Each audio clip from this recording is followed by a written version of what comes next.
Guys আমি দেশের বাড়ি এসেছি, মানে গোকুলপুর এসেছি। তো গোকুলপুর এসে একটা হাসির জিনিস তোমাদের ক্যামেরার মাধ্যমে শেয়ার করব।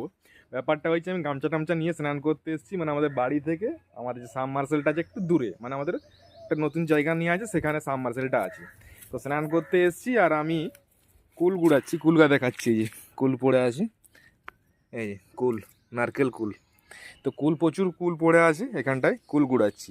কুল গুড়াতে গুড়াতে আমার মা এলো, মা এসে বলতেছে কি গুড়াচ্ছ তুই? আমি বলি কুল গুড়াচ্ছি।